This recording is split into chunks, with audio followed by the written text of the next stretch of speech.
कुछ ऐसे लिखती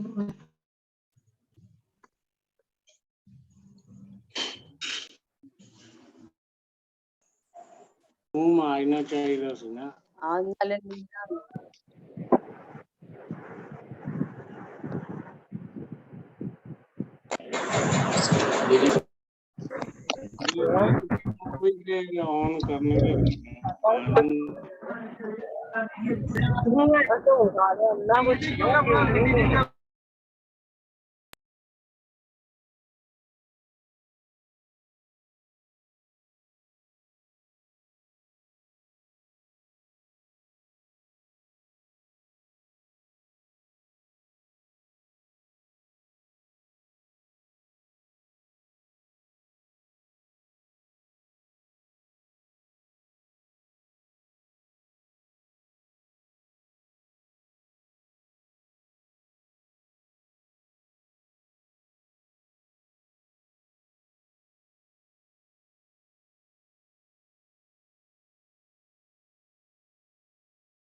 जय गौर श्री राधा रमनो विजयते। सलोनी, आप मुझे सुन पा रहे हैं बेटा? आप मुझे देख भी पा रहे हैं? आप सभी का निमाई पाठशाला की श्लोक कक्षा में बहुत बहुत स्वागत है। आज का जो दिन है, आज की कक्षा है, वो बहुत महत्वपूर्ण है, क्योंकि आज हम एक नए विषय में, जो कि आप सभी के द्वारा जिसका चयन किया गया है, आज उसमें हम प्रवेश करेंगे। अभी तक कक्षा के द्वितीय भाग में जो हम श्रीमद् भगवत गीता के 15वें अध्याय को हृदयस्थ करने के अभ्यास में थे। मुझे आशा है आप सब उसके अभ्यास में लगे हैं, और जिनका अभी भी पूर्ण रूप से 15वां अध्याय कंठस्थ नहीं हुआ है, हृदयस्थ नहीं हुआ है, वो साथ साथ जो हम नए विषय को प्रारंभ करेंगे उसके साथ साथ प्रतिदिन जो 15वां अध्याय है उसका भी गान करें, जिससे कि वो अध्याय भी हमारा एक नवीन जो हमारा भाव है वो हम सभी के हृदय में पूर्ण रूप से विराजित हो जाए। आइए अविलंबित रूप से कक्षा में प्रवेश करते हैं और सभी श्री राधा रमण देव जी के चरण कमलों का ध्यान करते हुए कक्षा में प्रवेश करते हैं। कृष्णाय वासुदेवाय हरे परमात्मने प्रणतः क्लेशनाशाय गोविन्दाय नमो नमः। सच्चिदानंद रूपाय विश्वोत्पत्त्यादिहेतवे तापत्रय विनाशाय श्रीकृष्णाय वयं नुमः। श्रीरामाय वयं नुमः। श्रीगौराय वयं नुमः। अहमेवासमेवाग्रे नान्यद्यत् सत्सत्परम् पश्चादहं यदेतच्च यो वशिष्येत सोऽस्म्यहम्। ऋतेऽर्थं यत् प्रतीयेत न प्रतीयेत चात्मनि तद्विद्यात्मनो मायां यथा भासो यथा तमः। यथा महन्ति भूतानि भूतेषु च वचेष्वनु प्रविष्टान्यप्रविष्टानि तथा तेषु न तेष्वहम्। एतावदेव जिज्ञासं तत्त्वजिज्ञासुनात्मना अन्यव्यतिरेकाभ्यां यत्स्यात् सर्वत्र सर्वदा।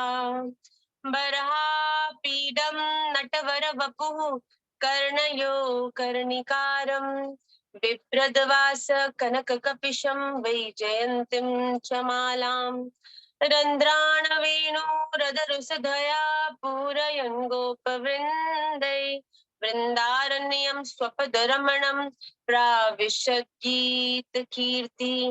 अहो बकीयं स्तनकालकूटं जिघांसयापायदप्यसाधवे लेभे गतिं धात्र्युचितं ततोऽन्यं कं वा दयालुं शरणं व्रजेम।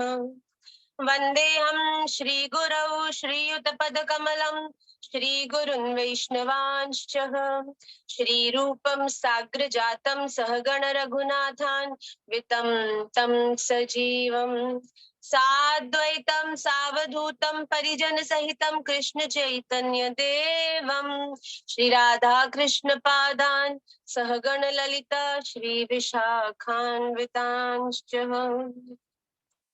वेदानुद्धरते जगन्ति वहते भूगोलमोत्कृते दैत्यं दारयते बलिं छलयते शत्रक्षयं कुर्वते पौलस्तं जयते हलं कलयते कारुण्यमातन्वते म्लेच्छान् मूर्छयते दशाकृतिकृते कृष्णाय तुभ्यं नमः। श्री कृष्ण चैतन्य प्रभु नित्यानंद श्री अद्वैत गदाधर श्रीवास आदि गौर भक्त वृंद वांछा कल्पतरुभ्यश्च कृपा सिंधुभ्यैव च पतितानां पावनेभ्यो वैष्णवेभ्यो नमो नमः। त्वमेव माता च पिता त्वमेव त्वमेव बन्धु च सखा त्वमेव त्वमेव विद्या द्रविणं त्वमेव त्वमेव सर्वं मम देव देव। नाम संकीर्तनं यस्य सर्वपाप प्रणाशनं प्रणामो दुःख शमनस्तं नमामि हरिं परं। नाम संकीर्तनं यस्य सर्वपाप प्रणाशनं प्रणामो दुःख शमनस्तं नमामि हरिं परं। नाम संकीर्तनं यस्य सर्वपाप प्रणाशनं प्रणामो दुःख शमनस्तं नमामि हरिं परं। हरे कृष्णा कृष्णा कृष्णा हरे हरे हरे राम राम राम हरे हरे हरेर्नाम हरेर्नामैव केवलम् कलौ नास्तेव गतिरन्यथा। हा नाथ रमण पृष्ठ क्वासि क्वासि महाभुज दास्यास्ते कृपणाया मे सखे दर्शय सन्निधिं। श्री राधा रमण लाल की जय। श्रीमन चैतन्य महाप्रभु की जय। श्री लक्ष्मी नारायण भगवान की जय। श्री लक्ष्मी नरसिंह भगवान की जय। सियावर रामचंद्र भगवान की जय। श्री जगन्नाथ श्री बलराम सुभद्रा महारानी की जय। श्री वृंदावन धाम की जय। संपूर्ण गुरु परंपरा की जय। श्री श्री गोपाल भट्ट गोस्वामी जी महाराज की जय। जय जय श्री राधे। जय जय श्री राधे। जय जय श्री राधे श्याम। निताई गौर हरि बोल। गौर प्रेमानंदे हरि हरि बोल। श्री राधा रमण लाल की जय।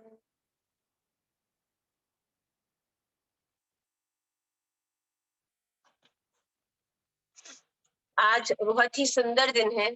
श्री ठाकुर जी के चरणों में अपने प्रेम को प्रकाशित करने का, अपने प्रेम को जाहिर करने का आज एक और भाव जो स्वयं भगवान के हृदय के बहुत करीब है, आज हम उसमें प्रवेश करने वाले हैं।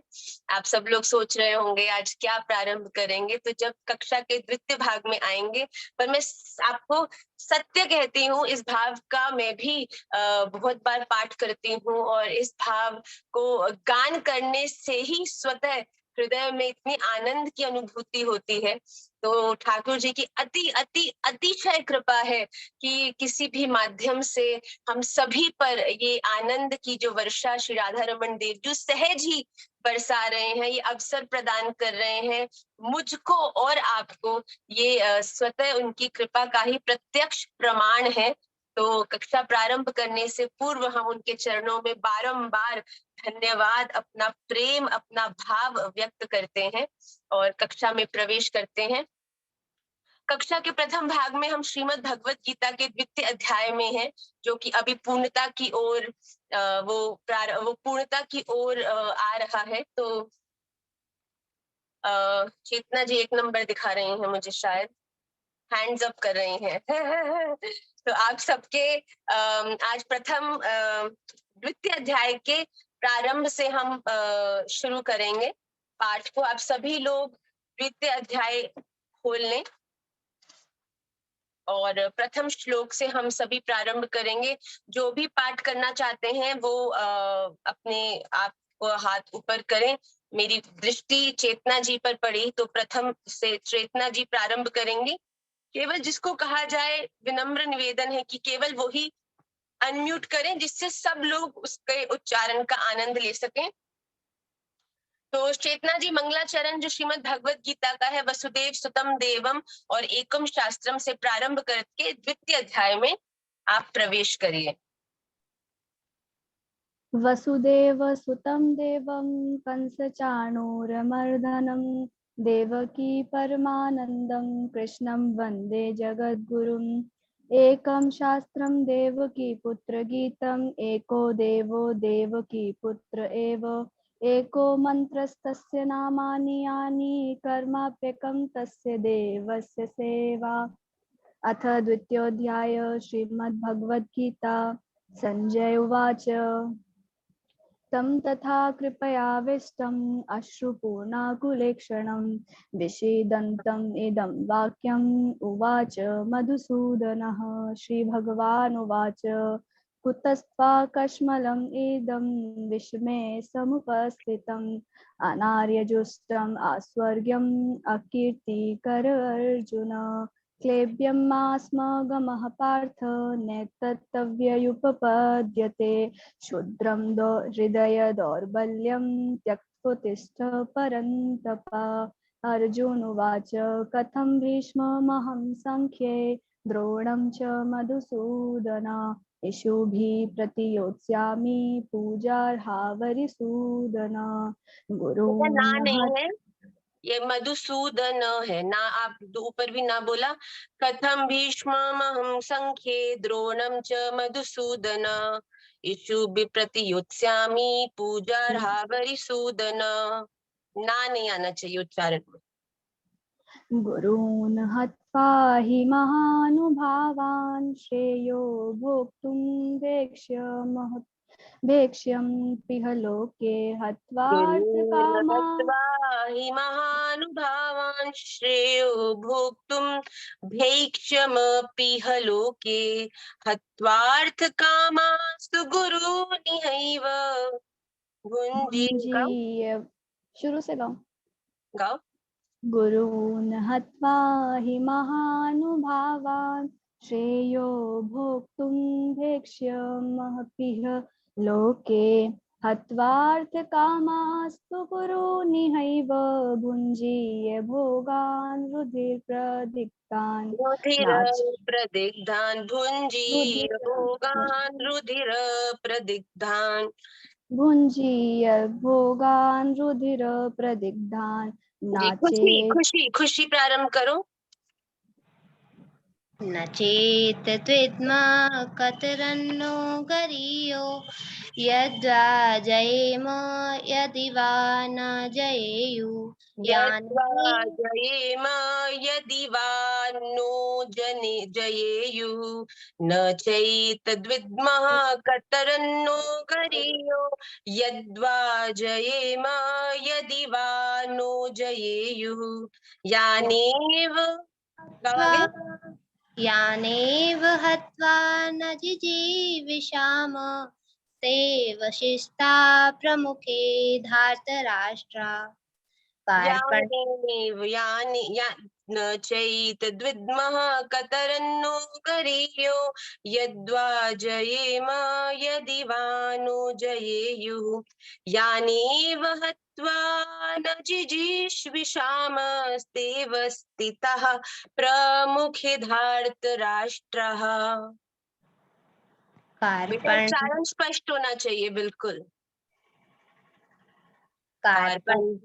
कार्पण्यदोषोपहत स्वभाव पृच्छामि त्वां धर्मसम्मूढचेता यच्छ्रेयस्यानिश्चितं ब्रूहि तन्मे यच्छ्रेयस्यानिश्चितं ब्रूहि तन्मे यश्श्रेयस्यानिश्चितं ब्रूहि तन्मे शिष्यस्तेऽहं साधिमां त्वां प्रपन्नम्। शिष्यस्तेऽहं साधिमां त्वां प्रपन्नं कार्पण्यदोषोपहत स्वभावः पृच्छामि त्वां धर्मसम्मूढचेताः यच्छ्रेयस्यानिश्चितं ब्रूहि तन्मे शिष्यस्तेऽहं साधिमां त्वां प्रपन्नम। नीतू और नीतू नम्रता। नहि प्रपश्यामि ममापनुद्यात् नहि प्रपश्यामि ममापनुद्यात् यच्छोकमुच्छोषणम् इन्द्रियाणाम् अवाप्य भूमा वशपत्नमृद्धम् राज्यं सुराणाम् अपि चाधिपत्यम्। संजय उवाच एवमुक्ता ऋषिकेशं गुडाकेशः परन्तप नायोत्य इति गोविन्दम् उक्त्वा तूष्णीं बभूवः। तमुवाच ऋषिकेश प्रहरन्निव भारत सेनयोरुभयोर्मध्ये विसीदन्तम् इदं वच। श्रीभगवानुवाच अशोच्यानन्वशोचस्त्वं प्रज्ञावादांश्च भासते गतासु न गतासूंश्च नानुशोचन्ति पण्डिताः न त्वेवाहं जातु नाशं न त्वं नेमे जनाधिपा न चैव न भविष्यामः सर्वे वयमतः परम्।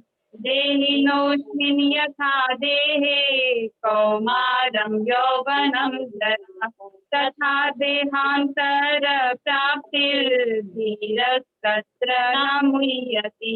बहुत सुंदर मातृ बेटा, very very good. Priyanka Joshi ji, बहुत सुंदर उच्चारण लाली।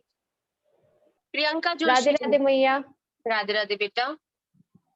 मात्र स्पर्शास्तु कौन्तेय शीतोष्ण सुख दुःखदाः आगम पायिनो नित्यास्तांस्ति तिक्षस्व भारत यं हि न व्यथन्यन्ते ते पुरुषं पुरुषर्षभ समदुःख सुखं धीरं सोमृत्वाय कल्पते नासतो विद्यते भावो नाभावो विद्यते सतः उभयोरपि दृष्टोऽन्तस्त्वयनोस्तत्त्वदर्शिभिः नासतो विद्यते भावो न भावो विद्यते सतः उभयोरपि दृष्टोऽन्तस्त्वनयोस्तत्त्वदर्शिभिः तत्त्वदर्शिभिः उभयोरपि दृष्टोऽन्तस्त्वनयोस्तत्त्वदर्शिभिः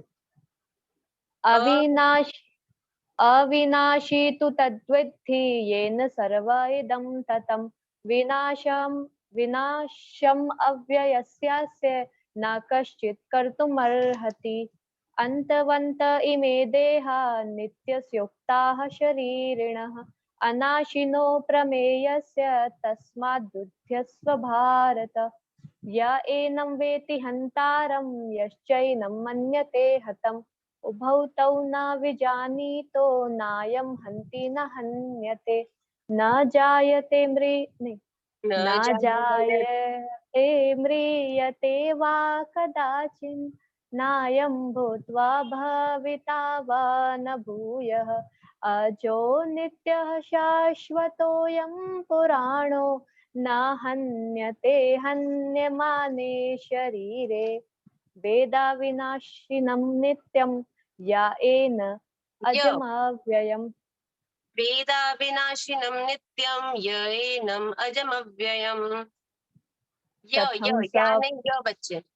य वेदाविनाशिनं नित्यं या एनम् अजमव्ययम् कथं स पुरुषः पार्थ कं घातयति हन्तिकम् घातयति कं घातयति वेदाविनाशिनं नित्यं य एनम् अजमव्ययम् कथं स पुरुषः पार्थ कं घातयति हन्तिकम्।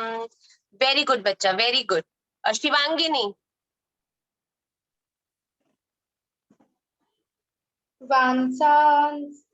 वासांसि जीर्णानि यथा विहाय नवानि गृह्णाति नरोपराणि तथा शरीराणि विहाय जीर्णानि अन्यानि संयाति नवानि देहि। तथा शरीराणि विहाय जीर्णानि अन्यानि संयाति नवानि देहि।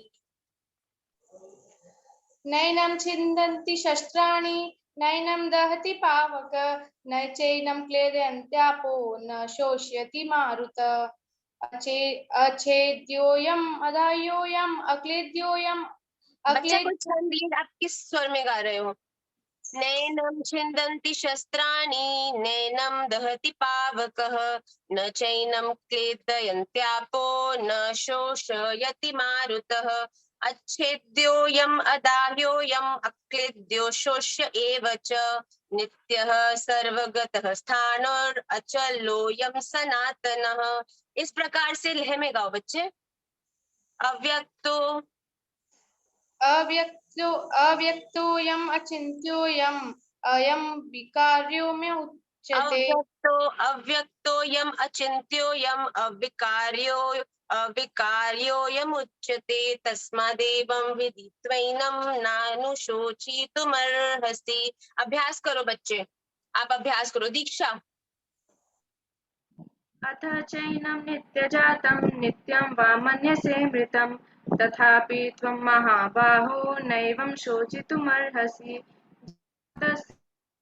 हि ध्रुवो मृत्युर् ध्रुवं जन्म अमृतस्य च तस्माद् परिहार्येते न त्वं शोचितुमर्हसि। थोड़ा धीरे गाओ बेटा, धीरे गाओ, सबके साथ के स्वर से गाओ, बहुत तेज मत गाओ। अव्यक्तादीनि भूतानि व्यक्तमध्यानि भारत अव्यक्तनिधनान्येव तत्र का परिदेवना। आश्चर्यवत् पश्यति कश्चिदैनम् आश्चर्यवद् वदति तथैव चान्यः आश्चर्यवच्चैनमन्यः शृणोति श्रुत्वाप्येनं वेद न चैव कश्चित्। देहि नित्यम् अवध्योऽयं देहि सर्वस्य भारत तस्मात् सर्वाणि भूतानि न त्वं शोचितुमर्हसि। स्वधर्ममपि चावेक्ष्य न विकम्पितुमर्हसि। धर्माद्धियुद्धाच्छेयो नक्षत्रियस्य न विद्यते। स्वधर्ममपि चावेक्ष्य न विकम्पितुमर्हसि। धर्म्यादियुद्धात् श्रेयोऽन्यत् क्षत्रियस्य न विद्यते। धर्म्याधियुद्धाच्छेयो न क्षत्रियस्य न विद्यते। धर्म्यादियुद्धात् श्रेयोऽन्यत् क्षत्रियस्य न विद्यते। धर्म्यादियुद्धाच्छेयो न क्षत्रियस्य न विद्यते। Very good. यदृच्छया चोपपन्नं स्वर्गद्वारमपावृतं सुखिनः क्षत्रियाः पार्थ लभन्ते युद्धमीदृशम्। वेरी गुड बेटा, वेरी गुड। संजय जी, संजय रूपल जी।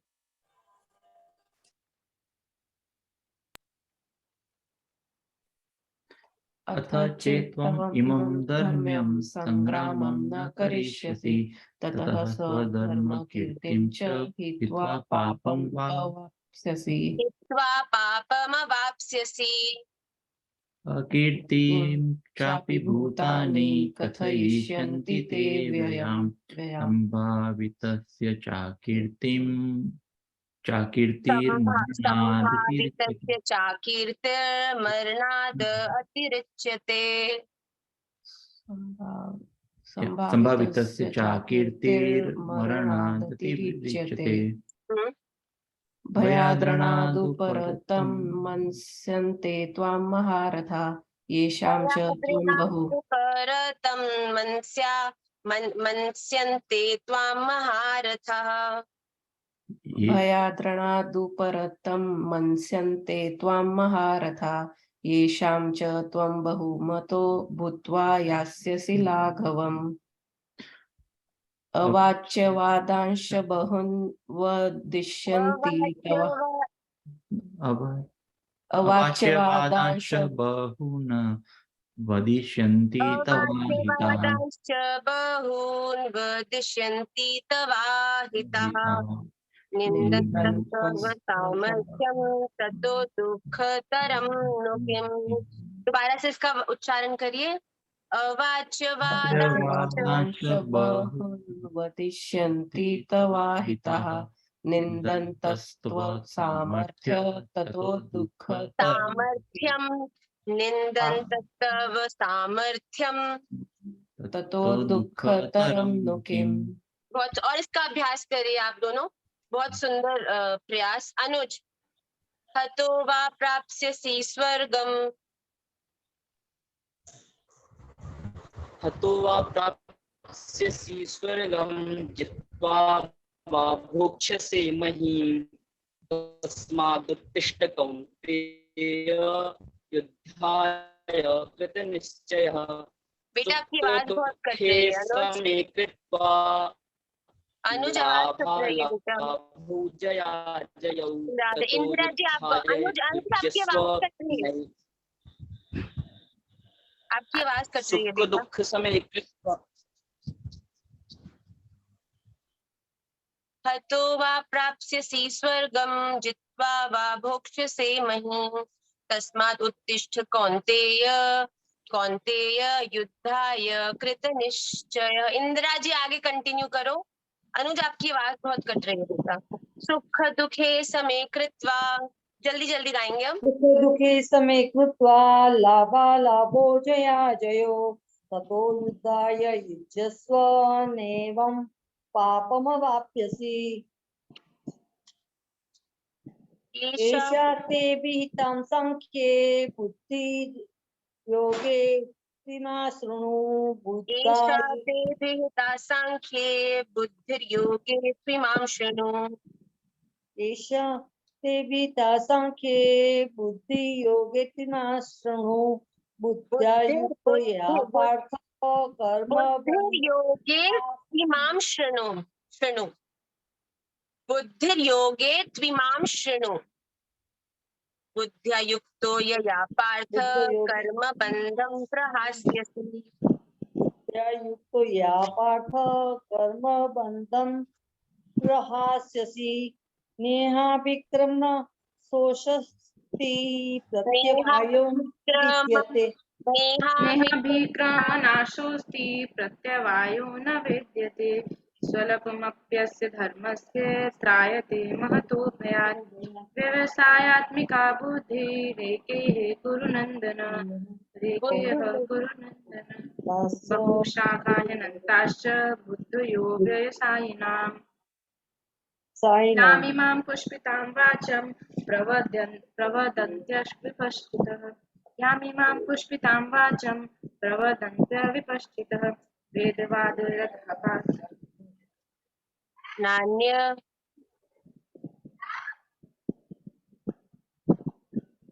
इंदिरा जी बोलिए।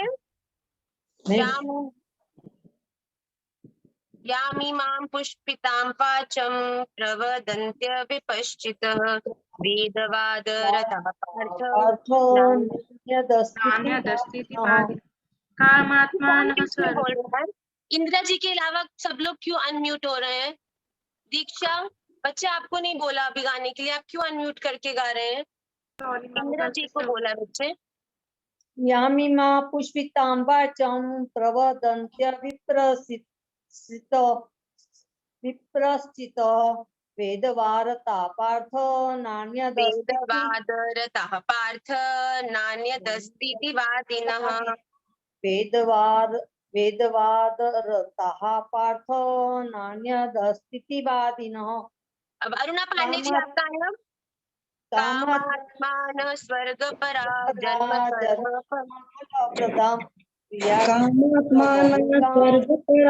जन्म कर्म फल प्रदां क्रिया विशेष बहुलां भोगैश्वर्य गतिं प्रति। भोगैश्वर्य प्रसक्तानां तयापहृत चेतसां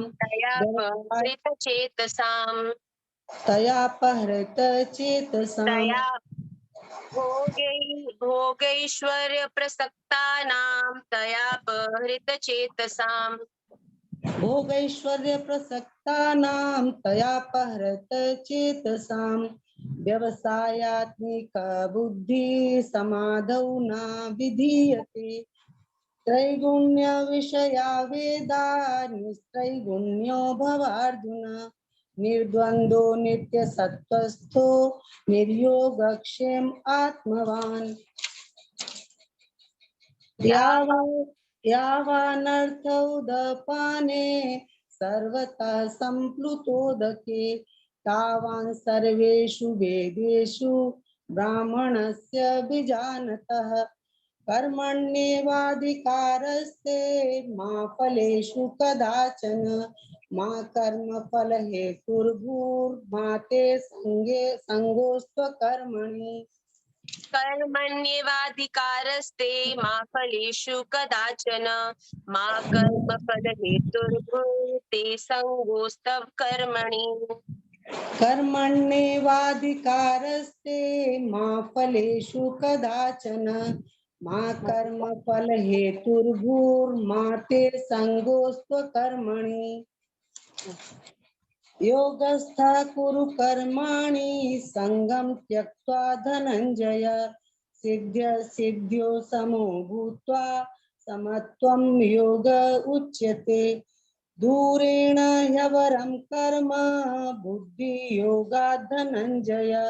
बुद्धौ शरणम् अन्विच्छ कृपणाः फलहेतवः। बुद्धौ शरणमन्विच्छ कृपणः फलहेतव। संजय सुल्तानिया जी, बहुत सुंदर गाना जी। बुद्धियुक्तो जहातीह उभे सुकृत दुष्कृते तस्मात् योगाय युज्यस्व योगः कर्मसु कौशलम् कर्मजं बुद्धियुक्ता हि फलं त्यक्त्वा मनीषिणः जन्मबन्ध विनिर्मुक्तः पदं गच्छन्त्यनामयम् यदा ते मोहकलीलं बुद्धिर्व्यतितरिष्यति तदा गन्तासि निर्वेदं श्रोतव्यस्य श्रुतस्य च श्रुति विप्रतिपन्ना ते यदा स्थास्यति निश्चला समाधावचला बुद्धिः तदा योगमवाप्स्यसि। अर्जुन उवाच स्थितप्रज्ञस्य का भाषा समाधिस्थस्य केशव स्थितधि किं प्रभासेत किमासीत ब्रजेत किम्। श्री भगवान् उवाच प्रजहाति यदा कामान् सर्वान् पार्थमनोगतान् आत्मन्येवात्मना तुष्टः स्थितप्रज्ञस्तदोच्यते दुःखेषु बस अनुद्विग्नः। यहीं तक गाना है सुल्तानिया जी, बहुत सुंदर। आप सबने बहुत सुंदर गान किया और जिनका अभ्यास अभी कम है, इसको अगर आप हफ्ते में 2 बार भी श्रीमद् भगवत गीता के पाठ को लेंगे तो इससे उच्चारण में और शुद्धि आएगी। आइए अब अगले श्लोक की ओर हम जल्दी से अग्रसर होते हैं।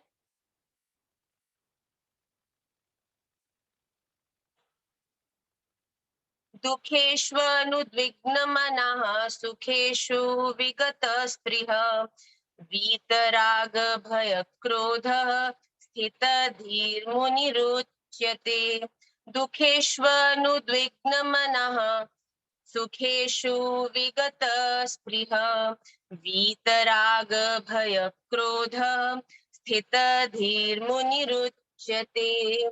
अब जो आगामी ये 3-4 श्लोक हैं, इसमें बहुत स्पष्ट रूप से भगवान इस बात का स्पष्टीकरण कर रहे हैं कि जो स्थिर बुद्धि है, उस स्थिर बुद्धि वाले लोग कौन है, कैसे हैं, किस प्रकार से स्थिर बुद्धि, जो स्थित प्रज्ञा है, जिसको हम कहते हैं कि हर विषय में समान बुद्धि को रखना, इस प्रकार की बुद्धि किस प्रकार से धारण की जाती है। तो इसमें भगवान कहते हैं कौन है जो स्थिर बुद्धि कहा जाता है, किस मनुष्य को, किस वैष्णव को आप स्थिर बुद्धि कहते हैं।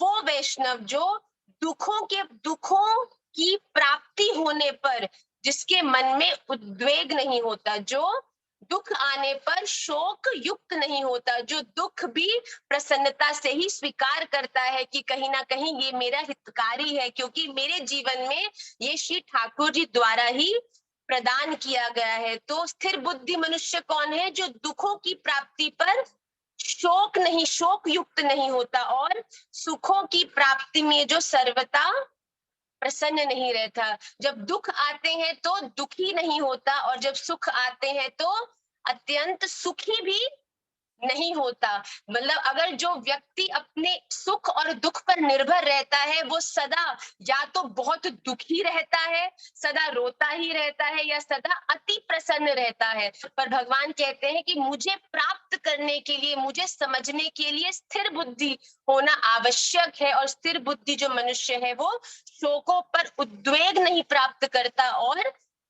जो सुख आते हैं उसमें अति प्रसन्नता को भी व्यक्त नहीं करता। वो मनुष्य जिसके राग अनुराग भय और क्रोध नष्ट हो चुके हो, ऐसा मुनि स्थिर बुद्धि कहा जाता है, जिसके जीवन में उसके भय क्रोध इन सब पर नियंत्रण हो। ऐसा संभव नहीं है कि मनुष्य कलयुग में पूर्ण रूप से भय राग द्वेष का त्याग कर सकता है। पर कौन ऐसा मनुष्य है जो स्थिर बुद्धि होने के योग्य है, जो अपने जीवन में इन भावों पर नियंत्रण करता है, अपने क्रोध पर नियंत्रण करता है। जीवन में जैसे जैसे अपने इष्ट के प्रति समर्पण बढ़ता है, वैसे वैसे व्यवहारिक भय, व्यवहारिक राग, ये सब समाप्त स्वतः ही होने लगते हैं। जैसा कि अगर आप एक वृक्ष के नीचे जाओ क्योंकि आपको भूख लगी हो, तो आप जाके, आपका उद्देश्य लक्ष्य क्या है कि उस वृक्ष से मैं फल लेकर खाऊं, पर आप जब उस वृक्ष के नीचे जाके खड़े होंगे तो स्वतः ही वो वृक्ष आपको छाया भी प्रदान करेगा, शीतलता भी प्रदान करेगा। वैसे आपने उसका उद्देश्य छाया नहीं रखा था, पर वो स्वतः ही छाया आपको प्राप्त होती है। इसी प्रकार जब इष्ट के चरणों में पूर्ण समर्पण होता है तो लक्ष्य तो श्री राधा रमण देव जी के चरणों की प्राप्ति ही है, पर जीवन से भय, राग, द्वेष स्वतः ही खत्म होने लगते हैं। आपको अभ्यास या चेष्टा करने की आवश्यकता नहीं पड़ती। तो भगवान स्पष्ट कहते हैं, जो दुख में अति दुखी नहीं है, जो सुख में अति सुखी नहीं है, जिसके जीवन में राग, भय, क्रोध की समाप्ति हो चुकी है, ऐसा ही मुनि, ऐसा ही भक्त, ऐसा ही वैष्णव स्थिर बुद्धि कहलाने योग्य है। ऐसा भगवान इस श्लोक में स्पष्ट कह रहे हैं। आइए इसका हम 2-3 बार गान करें, फिर अगले श्लोक की ओर अग्रसर होते हैं। दुखेष्वनुद्विग्न मनः सुखेषु विगत स्पृह वीतराग वीतराग भय क्रोध स्थित धीर मुनिरुच्यते। दुखेष्वनुद्विग्न मनः सुखेषु विगत स्पृह वीतराग भय क्रोध स्थित धीर मुनिरुच्यते। दुखेष्वनुद्विग्न मनः सुखेषु विगत स्पृह वीतराग भय क्रोध स्थित धीर मुनिरुच्यते। जिसके जीवन में ये सब नष्ट हो चुका हो, जो अपने जीवन में इन सब पर नियंत्रण करना कम से कम प्रारंभ कर चुका हो, वो मुनि स्थिर बुद्धि होने योग्य है। वो धीरे धीरे अपने जीवन में स्थित प्रज्ञा को प्राप्त करने के प्रति अग्रसर है, ऐसा भगवान स्पष्ट इस श्लोक में कहते हैं। यह सर्वत्रानभिस्नेहः तत्तत्प्राप्य शुभाशुभं नाभिनन्दति न द्वेष्टि तस्य प्रज्ञा प्रतिष्ठिता। यः सर्वत्रानभिस्नेहः तत्तत्प्राप्य शुभाशुभं नाभिनन्दति न द्वेष्टि तस्य प्रज्ञा प्रतिष्ठिता। एक और बार इसका उच्चारण ध्यान से देखेंगे। यह सर्वत्रानभिस्नेहः तत्तत्प्राप्य शुभाशुभं नाभिनन्दति न द्वेष्टि तस्य प्रज्ञा प्रतिष्ठिता।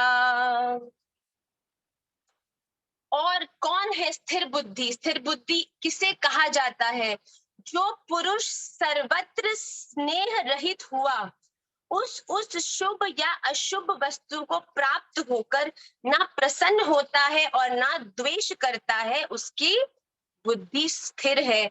जो जिसके जीवन में जो भी शुभ आता है उसे प्रसन्नता से स्वीकार करता है, और जो अशुभ भी आता है उसे भी अपने प्रारब्ध हेतु श्री ठाकुर जी का ही प्रसाद समझकर उस पर अग्रसर होता है। जो केवल अपने जीवन के कर्मों को निश्चल होकर, ना किसी और का अहित सोचकर, ना किसी का अपना हित सोचकर, केवल श्री ठाकुर जी की प्रसन्नता को मध्य में रखते हुए अपने जीवन के कर्मों को जो करता है वो ही स्थिर बुद्धि कहा जाता है। जो अपने पड़ोसी से द्वेष करता है या सदा अपने सुख के लिए चेष्टा करता रहता है, मुझे ये मिल जाए, मुझे वो मिल जाए, उसकी सदा इंद्रियां जो है वो संसार में ही, जो मटेरियल वर्ल्ड है उसके अंदर ही फंसी रहती हैं। पर जो मनुष्य संसार से मुक्त होकर अपनी इंद्रियों का नियंत्रण करना जानता है, इंद्रियों का नियंत्रण किस प्रकार होता है? भजन द्वारा, अपनी अपनी इंद्रियों को बार बार स्मरण कराने द्वारा कि आपका जो मुख्य उद्देश्य जीवन में वो ये इस लोक में केवल कर्मों में फंसकर इस लोक में ही घूमते नहीं रहना है, बल्कि श्री राधा रमन देवजू के चरणों की परम प्रीति को प्राप्त करना है। तो भगवान स्पष्ट कहते हैं जो पुरुष सर्वत्र स्नेह रहित का अर्थ ये नहीं है कि आप सबसे क्रोध से बात करें या किसी का सम्मान नहीं करें। आप हृदय में केवल राधा रमन देवजू से जुड़कर जीवन में हर एक के हित के लिए चेष्टा करें, किसी का अहित नहीं करें, किसी से द्वेष नहीं करें। बार बार कहा है स्थिर बुद्धि मनुष्य वो है जो केवल गुरु गौरांग को मध्य में रखते हुए जीवन के हर कर्म को संपादित करता है, चाहे वो शुभ हो चाहे वो अशुभ हो। हम क्या है, शुभ कार्य में तो अति प्रसन्न हो जाते हैं, उसके प्रति आसक्ति जोड़ लेते हैं, और अशुभ कार्य के प्रति हम द्वेष करने लगते हैं, हम रोने लगते हैं। पर भगवान कहते हैं स्थिर बुद्धि वो है जो जानता है कि ये शुभ अशुभ कुछ नहीं है, ये मेरे द्वारा ही तुम्हारे जीवन में प्रदान किए हुए, जैसा कह लो आप, एग्जाम है, जिसमें वो स्वयं इस बात का ध्यान रखते हैं कि कौन स्थिर बुद्धि होने योग्य है। तो जो अपने जीवन में द्वेष नहीं करता, स्नेह रहित होकर शुभ और अशुभ में डिफरेंशिएट नहीं करता, वो ही स्थिर बुद्धि होने योग्य है। तो भगवान कहते हैं कि स्थिर बुद्धि मनुष्य वो ही है जो हर रूप से श्री राधा रमन देवजू के प्रति पूर्ण रूप से समर्पित है। यह सर्वत्रानभिस्नेह तत्तत् प्राप्य शुभाशुभम नाभिनन्दति न द्वेष्टि तस्य प्रज्ञा प्रतिष्ठिता। यह सर्वत्रानभिस्नेह तत्तत् प्राप्य शुभाशुभम नाभिनन्दति न द्वेष्टि तस्य प्रज्ञा प्रतिष्ठिता। एक आखिरी बात, यह सर्वत्रानभिस्नेह तत्तत् प्राप्य शुभाशुभम नाभिनन्दति न द्वेष्टि तस्य प्रज्ञा प्रतिष्ठिता। जो शुभ अशुभ वस्तुओं को प्राप्त होकर ना प्रसन्न होता है और ना ही द्वेष को प्राप्त होता है, वो ही बुद्धि का स्थिर माना जाता है, वो ही स्थिर बुद्धि कहा जाता है। तृतीय श्लोक में आज के भगवान क्या कह रहे हैं? यदा संहरते चायं कूर्मोंगानीव सर्वशः इंद्रियाणीन्द्रियार्थेभ्यस्तस्य प्रज्ञा प्रतिष्ठिता। ध्यान से देखिएगा, यदा संहरते चायं कूर्मोंगानीव सर्वशः इंद्रियाणीन्द्रियार्थेभ्यस्तस्य प्रज्ञा प्रतिष्ठिता। यदा संहरते चायं कूर्मोंगानीव, यहाँ पे इसके उसमें त्रुटि है, ये कूर्मोंगा है। ये जो मैं जब आपको भेजूंगी तब इसमें ये सही वाला होगा, ये गलत है। ये है यदा संहरते चायं कूर्मोंगानीव सर्वशः इंद्रियाणीन्द्रियार्थेभ्यस्तस्य प्रज्ञा प्रतिष्ठिता। जो आपकी स्क्रीन में था उसमें कूर्मोंग है, पर जो ग्रंथ है उसमें कूर्मोंगा है। तो कूर्मोंगा ही ठीक है, जो आपको कक्षा के बाद ग्रुप पे भेजा जाएगा वो कूर्मोंगा वाला होगा। तो इसमें भगवान क्या कह रहे हैं? कूर्म किसको कहते हैं? जो कछुआ होता है। तो यहाँ भगवान क्या कह रहे हैं कि जैसे कछुआ, आपने देखा है कछुआ जब खुला होता है तब पूर्ण रूप से वो अपने आकार में होता है, पर अगर जब कछुए का स्पर्श हो जाए तो हर तरह से अपने आप को समेट लेता है, वो बिल्कुल एक अलग प्रकार का हो जाता है। तो भगवान यहाँ कहते हैं जैसे कछुआ सब ओर से अपने अंगों को समेट लेता है, वैसे ही जब यह पुरुष इंद्रियों के विषयों से इंद्रियों को सब प्रकार से हटा लेता है, तब उसकी बुद्धि स्थिर होती है। अब यहाँ पे बड़ी एक महत्वपूर्ण बात है कि हम क्या करते हैं, क्योंकि हम श्रवण कर रहे हैं, गुरु कृपा है, तो हम अपनी इंद्रियों को नियंत्रित करने की चेष्टा निश्चित रूप से करते हैं। कि हम कहते हैं कि हाँ, हम व्यवहार में नहीं फंसे, हम किसी भी रूप से किसी संसारिक विषयों में ना अपनी आसक्ति जोड़ें, पर कहीं ना कहीं हम ये मेंटली करने के प्रभाव से हम प्रयास तो ये करते हैं कि हम उनसे नहीं जुड़े, पर कहीं ना कहीं सतत भीतर इसका चिंतन चलता रहता है। तो हम देखने में तो संसार से नहीं जुड़े, हम हर प्रकार से हर वस्तु को ना करते हैं, नहीं हम बहुत प्रसन्न हैं, पर कहीं ना कहीं अंदर वो हमारे भीतर ही भीतर ठाकुर जी से ज्यादा चिंतन का विषय बनता है। तो वो सतर्कता की बात है। तो हमें इस भाव से बचना है। या भगवान ये नहीं कहते कि तुम दिखाओ कि तुमने अपनी इंद्रियों पर नियंत्रण करने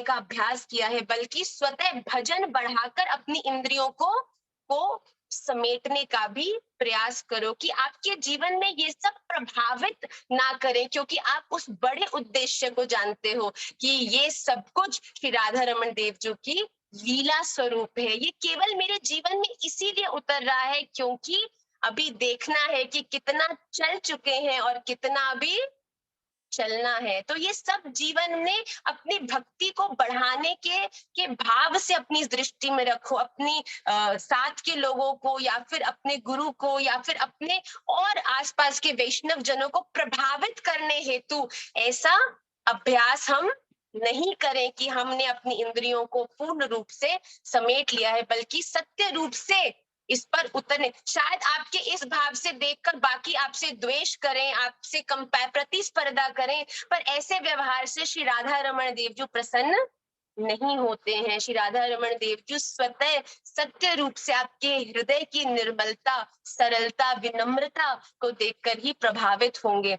तो बहुत ध्यान रखें कि जैसे कछुआ अपने शरीर के सब अंगों को समेट लेता है, उसके अपने आप में ही वो पूर्ण रूप से संतुष्ट और प्रसन्न रहता है, उसी प्रकार हम भी अभ्यास करें कि जीवन की जो लौकिक वस्तुएं हैं वो हमको प्रसन्न करने में सफल ना हो, बल्कि स्वतः श्री राधा रमन देव जी के भीतरी स्मरण से ही वो प्रसन्नता, आनंद की अनुभूति हम सबके जीवन में व्याप्त हो।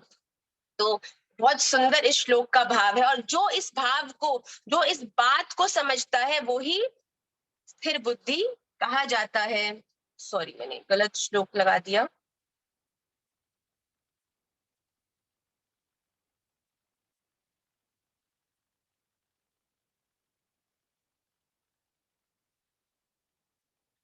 यदा संहरते चायं कूर्मोऽङ्गानीव सर्वशः इन्द्रियाणीन्द्रियार्थेभ्यस्तस्य प्रज्ञा प्रतिष्ठिता। यदा संहरते चायं कूर्मोऽङ्गानीव सर्वशः इन्द्रियाणीन्द्रियार्थेभ्यस्तस्य प्रज्ञा प्रतिष्ठिता। वही मनुष्य, वो ही व्यक्ति स्थिर बुद्धि कहा जाता है। आइए अगले श्लोक की ओर अग्रसर होते हैं।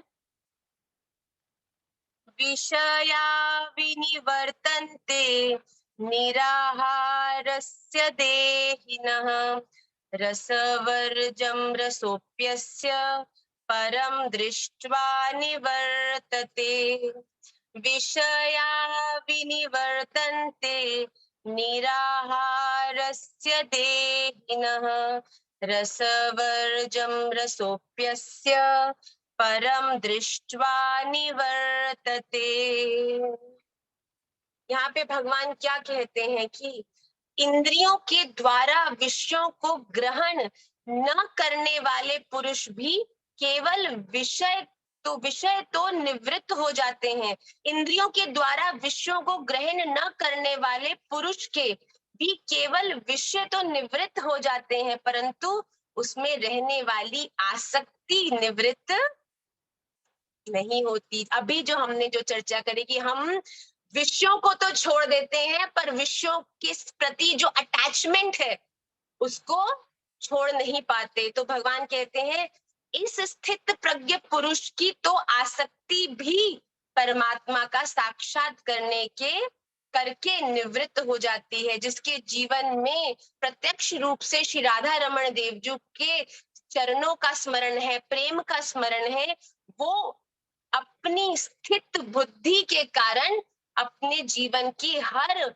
वासना से, हर अटैचमेंट से, हर आसक्ति से निवृत्त हो जाता है, उसका त्याग कर देता है। पर भगवान कहते हैं बड़ी सतर्कता की बात है कि क्योंकि लोग विषयों को तो छोड़ देते हैं पर उनसे जुड़ी आसक्ति का त्याग नहीं करते। तो हमें छोड़ना भी है, हमें व्यवहार छोड़ना है, व्यवहार से जुड़ी अटैचमेंट्स छोड़नी है। अगर कोई हमारे प्रति हम जैसा चाहते हैं वैसा व्यवहार नहीं करे तो हमारे को कष्ट ना हो, ये आसक्ति का त्याग है। हम क्या करते हैं, कोई हमारे प्रति जैसा हम चाहते हैं वैसा व्यवहार नहीं करे तो बवाल हो जाता है, हृदय को पीड़ा होने लगती है, हर क्षण उसी का स्मरण जीवन में व्याप्त हो जाता है। अरे उसने ऐसे कैसे बोल दिया, मैंने इतना किया, मुझे ऐसे कैसे करा, उसको तो ऐसा करना चाहिए था। अगर वो भी वैसा ही करता जैसा आप चाहते हैं तो वो आप हो जाता ना, क्योंकि आपकी भिन्न बुद्धि है, दूसरे की भिन्न बुद्धि है, तो आप उसमें कोई भी कंपैरिजन नहीं कर सकते। भगवान कहते हैं कि विषयों का त्याग करना विशेष है, पर अति विशेष क्या है, विषयों से जुड़ी आसक्ति, इस मटेरियल वर्ल्ड से जुड़ी अटैचमेंट्स पर काम करने की, कि उनका भी त्याग हो। कहीं ये ना हो कि दिखने में तो कोई बहुत बड़ा विरक्त लगे पर जीवन में स्वतः अंतःकरण में खूब व्यवहार ही व्यवहार घुसा हो, तो ऐसा जो व्यक्ति है वो स्थिर बुद्धि नहीं होता। ऐसा व्यक्ति देखने में कोई स्थिर बुद्धि ना भी दिखे तो भी श्री राधा रमण देव जी को प्राप्त कर सकता है। पर एक व्यक्ति जो हृदय से विरक्त है, जो व्यवहार में बिल्कुल भी अटैच नहीं है, अरे तुम जैसा करो जो करो, श्री राधा रमण देव जी का प्रसाद ही है जो भी मेरे जीवन में। तो सत्य बताती हूँ, मेरे जीवन में कुछ भी होता है, मैंने किसी को जीवन में अधिकार भी नहीं दिया श्री राधा रमण देव जी के अलावा कि कोई मुझसे कुछ कह जाए। जो कोई मुझसे कुछ कहता है वो श्री राधा रमण देव जी स्वरूप ही मेरे जीवन में कहा जाता है। तो जब ठाकुर जी प्रत्यक्ष किसी रूप में कुछ आपसे कह रहे हो तो हृदय को बुरा लग सकता ही कैसे है। वो बुरा बोलना या वो अच्छा बोलना कहीं ना कहीं हमारे सुख के लिए ही है। तो ऐसा सोचकर जीवन में परम आनंद की अनुभूति होती है। तो आइए इस श्लोक का हम पुनः गान करते हैं। विषया विनिवर्तन्ते निराहारस्य देहिनः रसवर्जं रसोप्यस्य परं दृष्ट्वा निवर्तते। विषया विनिवर्तन्ते निराहारस्य देहिनः रसवर्जं रसोप्यस्य परं दृष्ट्वा निवर्तते। विषया विनिवर्तन्ते निराहारस्य देहिनः रसवर्जं रसोप्यस्य परम दृष्ट्वा निवर्तते। आइए जल्दी से आज के जो विश्राम श्लोक है उस पे चलें। यततो ह्यपि कौन्तेय पुरुषस्य विपश्चितः इन्द्रियाणि प्रमाथीनि हरन्ति प्रसभं मनः। यततो ह्यपि कौन्तेय पुरुषस्य विपश्चितः इन्द्रियाणि प्रमाथीनि हरन्ति प्रसभं मनः। एक और बार, यततो ह्यपि कौन्तेय पुरुषस्य विपश्चितः इन्द्रियाणि प्रमाथीनि हरन्ति प्रसभं मनः। भगवान अर्जुन से कहते हैं कि आसक्ति का नाश न होने के कारण ये जो प्रमथन स्वभाव वाली इंद्रियां यत्न करते हुए बुद्धिमान पुरुष के मन को भी बलात् हर लेती हैं। कि जिसके हृदय में आसक्ति है, अटैचमेंट है। अटैचमेंट केवल संबंधी से नहीं है, क्या अटैचमेंट वस्तु से है, अटैचमेंट संबंधों से, अटैचमेंट मटेरियल वर्ल्ड की हर एक वस्तु से है। तो भगवान कहते हैं कि जिसके जीवन में अटैचमेंट है, आसक्ति है, उसके जीवन में कभी भी स्थिरता नहीं हट सकती, क्योंकि ये जो चंचल स्वभाव वाली इंद्रियां है ना, वो जिसके जीवन में अटैचमेंट्स हैं, आसक्तियां हैं, वो उस बुद्धिमान पुरुष के मन को सदा हर लेती हैं, और वो जो इंद्रियां के वश में जिसका मन है वो सदा व्यवहार में उलझा रहता है। पर जो अपनी इंद्रियों का नियंत्रण करने में सफल है, वो ही श्री ठाकुर जी को समझने के, उनके प्रेम को प्राप्त करने के योग्य बन जाता है। तो भगवान कहते हैं सबसे प्रथम अगर किसी स्थिर बुद्धि मनुष्य का लक्षण है तो वो क्या है कि वो आसक्ति रहित है। आसक्ति रहित का अर्थ ये नहीं है कि आप अपने संबंधियों के प्रति ड्राई हो जाओ, उनको अपना प्रेम व्यक्त ना करो, पर ये इसका अर्थ ये नहीं है। इसका अर्थ ये है कि आप अपना, एक वैष्णव का प्रथम लक्षण है कि वो प्रेम करुणा से युक्त रहता है।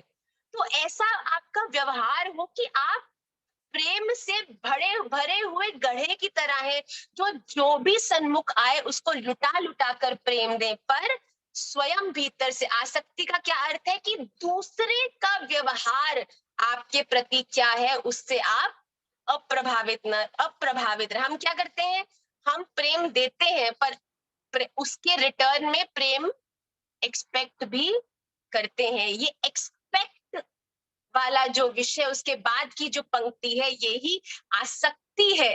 वैष्णव धर्म है कि प्रेम खूब लुटा लुटा के करो। आसक्ति है कि आप उसके प्रेम के लुटा, ये तो सौदा हो गया ना, आपने प्रेम दिया तो इन रिटर्न आपने प्रेम मांगा भी। तो यहाँ पे आपका जो योगदान है वो क्या है, शून्य। पर अगर प्रेम लुटाया ही, महाप्रभु जी ने जीवन में प्रेम लुटाया ही लुटाया।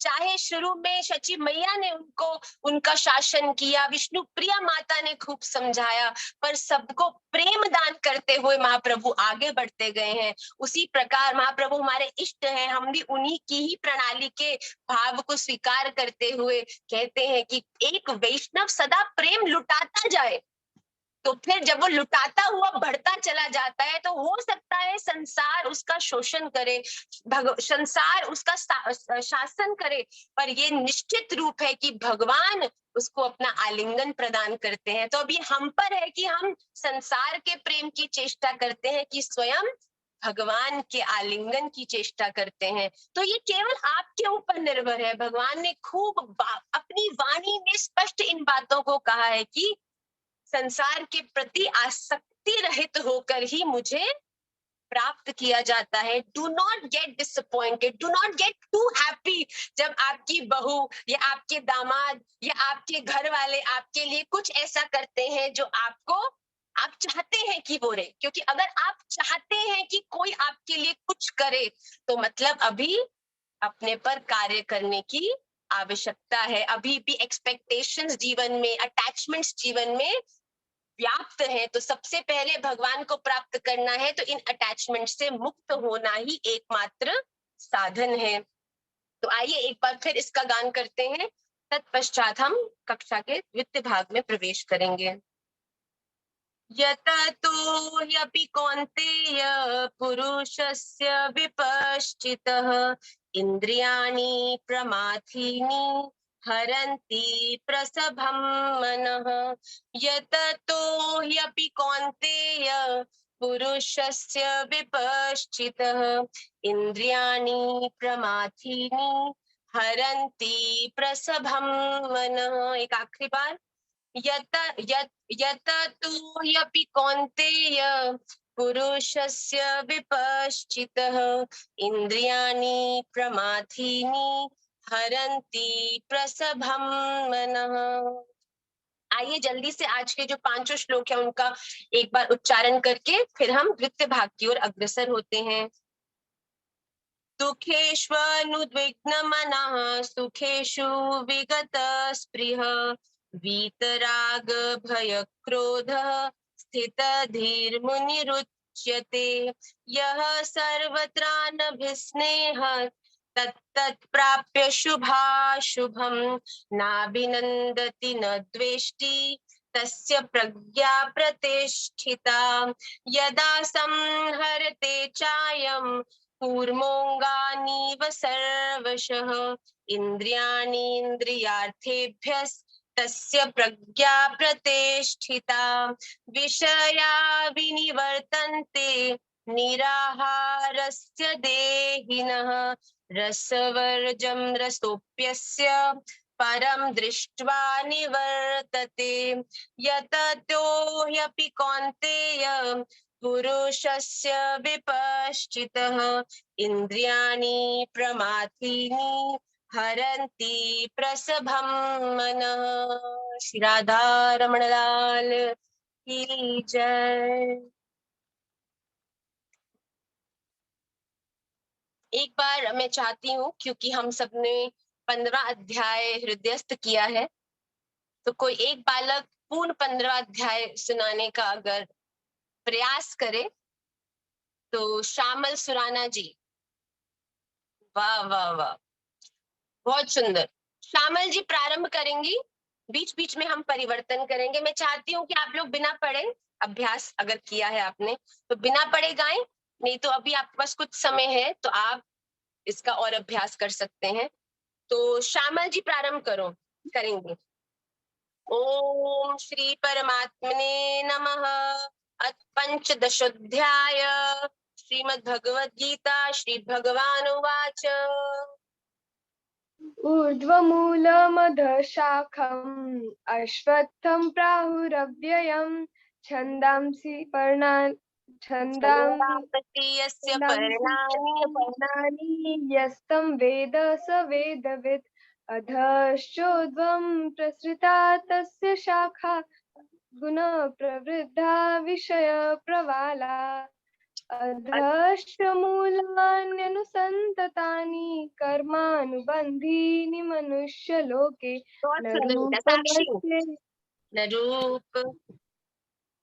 न रूपमस्येह तथोपलभ्यते नान्तो न चादिर्न च सम्प्रतिष्ठा अश्वत्थमेनं तु विरूढमूलम् असङ्गशस्त्रेण दृढेन छित्त्वा ततः पदं तत्परिमार्गितव्यं यस्मिन् गता न निवर्तन्ति भूय तमेव चाद्यं पुरुषं प्रपद्ये यतः प्रवृत्ति प्रसृता पुराणी। बहुत सुंदर।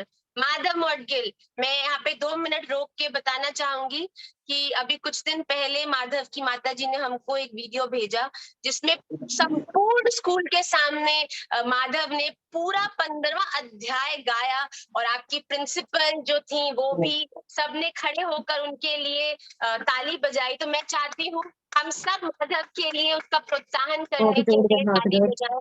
इतनी छोटी उम्र में बालक ने इतना सुंदर उच्चारण किया है। मैं उसकी जो वीडियो है ग्रुप पर डालूंगी और मुझे बहुत बहुत बहुत ज्यादा गर्व की अनुभूति हुई जब मैंने उस वीडियो को देखा। जैसे अगर श्री तथ्या या चैतन्य गाती तो मुझे प्रसन्नता होती, उससे ज्यादा मुझे प्रसन्नता है कि आपने इतना सुंदर माधव गाया। Very very proud of you बच्चा। Thank you. निर्माण मोहादित संग दोष अध्यात्म नित्या प्रणिवृत्त काम द्वंद्वै विमुक्ता सुख दुख संगे कंचन्ति मूढ़ा पदमावयन्त न तद्भासते सूर्य न शशांको न पावक यद्गत्वा न निवर्तन्ते तद्धाम परमम। बहुत सुंदर। बस माधव। निशि जी। ममैवांशो निशि। ममैवांशो जीवलोके जीवभूतः सनातनः मनः षष्ठानि इन्द्रियाणि प्रकृतिस्थानि कर्षति शरीरं यद्वाप्नोति यच्चाप्युत्क्रामतीश्वरः गृहीत्वैतानि संयाति वायुर्गन्धानि वाशयात्। बहुत सुंदर। गौरांगी। श्रोत्रम चक्षु। श्रोत्रं चक्षुस्पर्शनं च रसनं घ्राणमेव च अधिष्ठाय मनश्चायं विषयानुपसेवते उत्क्रामन्तं स्थितं वापि भुञ्जानं वा गुणान्वितं विमूढानानुपश्यन्ति पश्यन्ति ज्ञानचक्षुष। Very good. चेतना। यतन्तु यतन्तो योगिनश्चैनं पश्यन्त्यात्मन्यवस्थितं यतन्तोऽप्यकृतात्मानो नैनं पश्यन्त्यचेतसः। यदादित्यगतं तेजो यदादित्यगतं तेजो जगद्भासयतेऽखिलं यच्चन्द्रांसि यच्चाग्नो यच्चन्द्रंसि यच्चाग्नो तत्तेजो विद्धि मामकम्। बहुत सुंदर। अनुपूजा जी। अहम वैश्वानरो भूत्वा। अनम्यूट करें अनूप जी।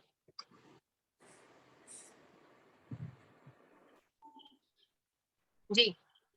अहं वैश्वानरो भूत्वा प्राणिनां देहमाश्रितः प्राणापानसमायुक्तः पचाम्यन्नं चतुर्भुजं सर्वस्य चाहं हृदि सन्निवेशो मत्तः मृतिर्ज्ञानमुपोहनं च वेदस्य सर्वे अहमेव वेद्यो वेदान्तकृतवेदविदेव चाहम्।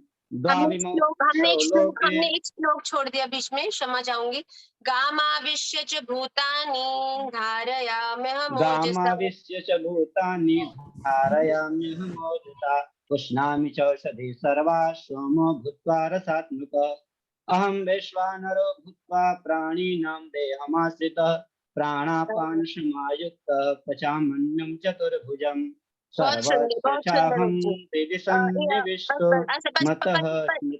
परिसीमा माश्रु जी। सर्वस्य चाहं हृदि सन्निविष्टो। अनूप जी आप बस म्यूट करिए। राधे राधे माँ। राधे राधे जी। राधे राधे जी।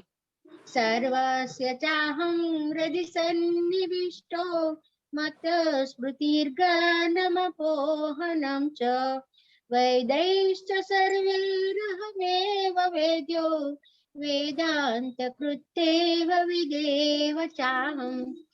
द्वाविमो पुरुषो लोके क्षरक्षाक्षर एव च क्षरः सर्वाणि भूतानि कूटस्थोऽक्षर उच्यते। बहुत सुंदर। अंजलि सहिता जी। उत्तमः पुरुषस्त्वन्य परमात्मेत्युदाहृतः।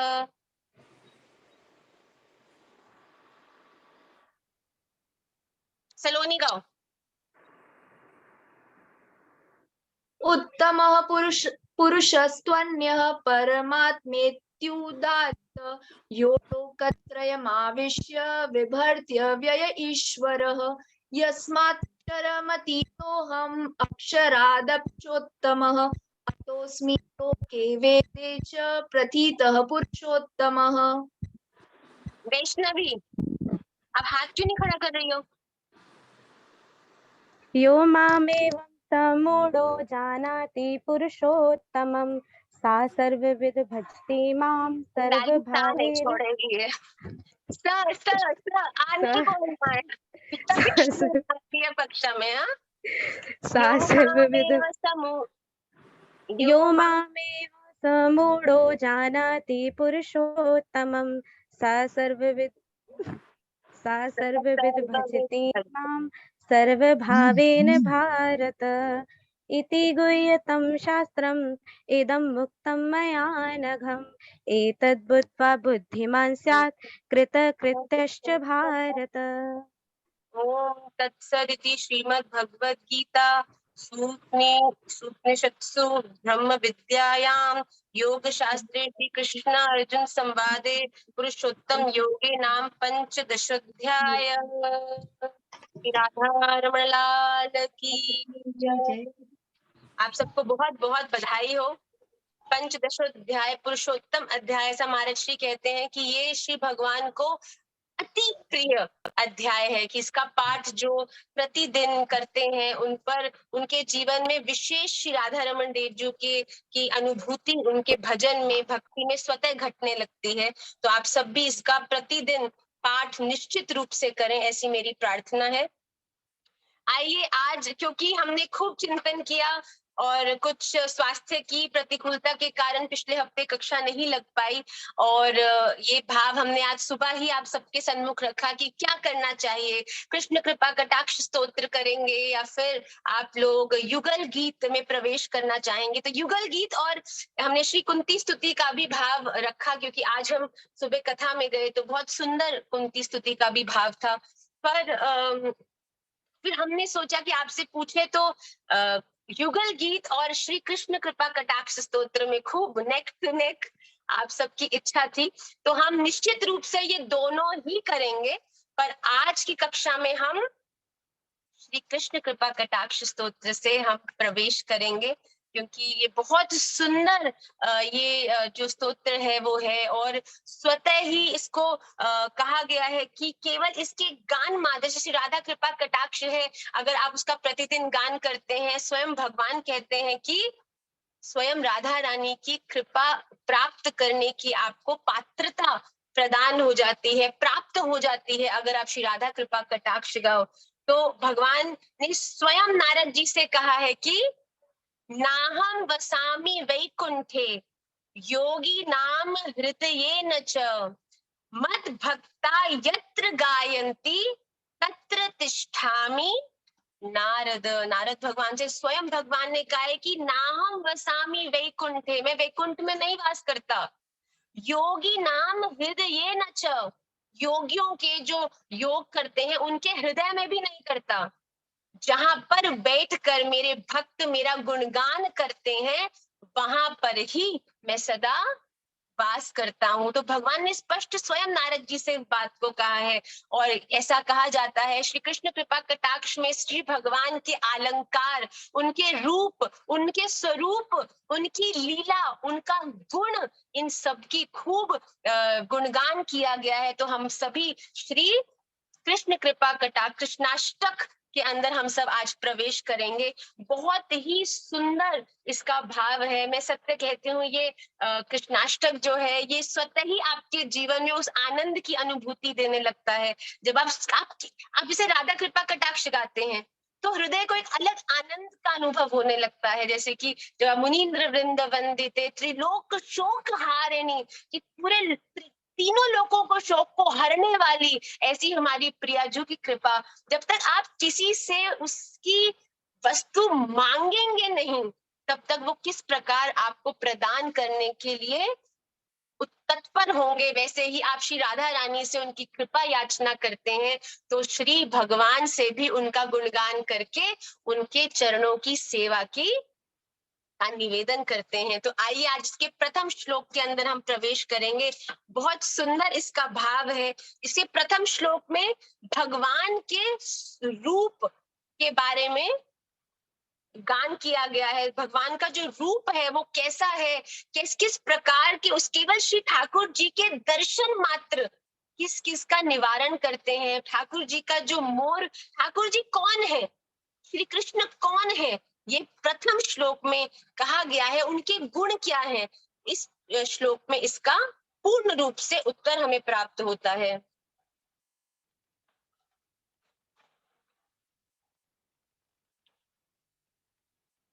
भजे व्रजैक मंडनम समस्त पाप खंडनम। भजे व्रजैक मंडनम, भजे व्रजैक मतलब, भजे व्रजैक मंडनम मतलब जो ब्रज का अलंकार है, जो स्वयं ब्रज का आभूषण है। आभूषण धारण करके कोई क्या लगता है, सुंदर लगता है, आकर्षणीय लगता है। तो ब्रज क्यों आकर्षणीय है, क्यों वृंदावन धाम सुनते ही आप सबका आकर्षण बढ़ जाता है, क्योंकि ब्रज का जो अलंकार है, उनका जो श्रृंगार है, ब्रज आके आपको किनकी दर्शन प्राप्ति होती है, स्वयं भगवान कृष्ण की।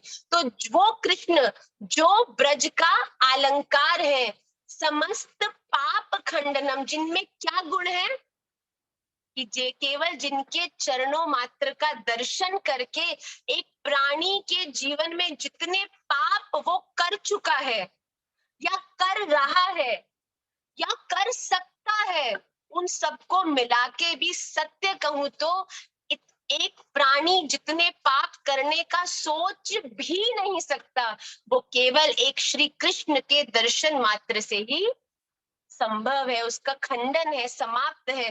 तो वो श्री कृष्ण जो भजे व्रजैक मंडनम समस्त पाप खंडनम, फिर स्वभक्त चित्त रंजनम।